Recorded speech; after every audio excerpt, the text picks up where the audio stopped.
Welcome. Are there any good children here? Are there any good boys and girls here? Good Yule! Good Yule!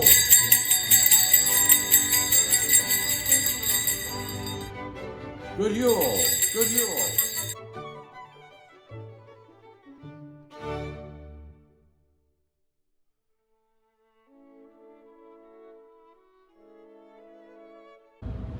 The JuleNisse is an important part of Christmas in Norwegian culture. Decades ago, he was thought of as the protector of the family farm. Stories about the Nisse have been passed down for generations. Norwegians in the old days believed in stories about the netherworld figures. The Nisse was powerful. He seemed to like humans if he was treated with respect that he deserved. On the farm, he helped with the work in mysterious ways. For example, because he enjoyed helping horses more than cows, he would steal hay from the cows and give an extra portion to a favorite horse. The trickery would contribute to crop failure and sickness for both animals and people if he was not treated well. The Nisse expected to be served a large wooden bowl filled with sour cream porridge with a big eye of butter in the middle on Christmas Eve. Today, the Nisse prefers rice pudding. When the people on the farm went to find the bowls the next morning, the dishes were empty and clean. And that was proof enough that the Nisse really existed. Families in Norway have a tradition that one of their members masquerade as the Nisse by putting on a mask and a costume on Christmas Eve. The Nisse, with his sack, knocks on the door and he asks the question, "Good evening, are there any good children here?" And most children, not all, but most, would say, "Yes, I am good."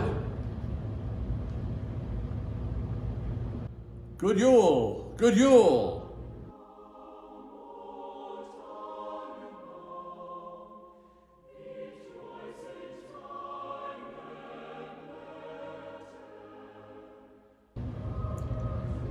A Norwegian children's story at Christmas. It was a few days before Christmas, and the school holidays had begun. The streets and trees were covered with snow, and the whole world seemed ready for Christmas. In one red and white house, two children, a little girl about 7 and a boy 3 years older, were eagerly anticipating Christmas. They were so eagerly anticipating that their father was losing his mind and had to get them out of the house. So he told them that they could go into the forest and find one small Christmas tree for each to have in their rooms. The two children were ecstatic. They had never before been allowed to have their own tree. The boy was given a small axe and a saw and was sternly told to be careful. He nodded obediently and took his little sister's hand, and together they disappeared into the white and green forest. They walked for a little while, hand in hand, until the little girl exclaimed, "Look, look, there is a perfect tree right there." And she pointed to a tall spruce with dense branches covered in snow. Her brother shook his head and said, "No, no, that is too big." But the little girl wouldn't take no for an answer. So he gave in, like he always did, when his sister really, really wanted something. The tree was heavy to carry, but between the two of them, they managed. And now it was the boy's turn to pick one. He didn't want to let his sister out-compete him, so he chose a tree slightly larger than hers. And this tree was even heavier to carry. And the two little children really struggled to get home.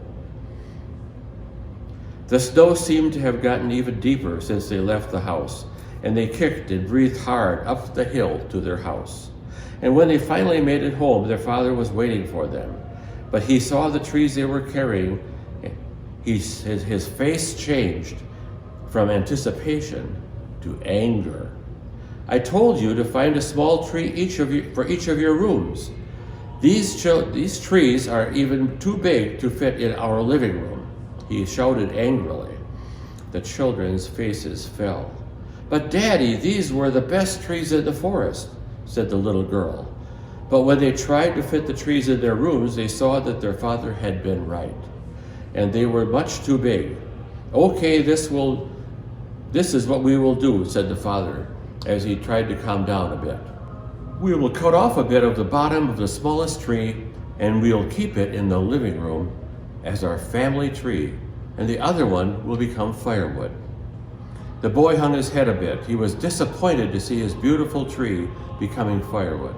But his sister smiled from ear to ear, knowing that it was her tree that would adorn the living room on Christmas Eve.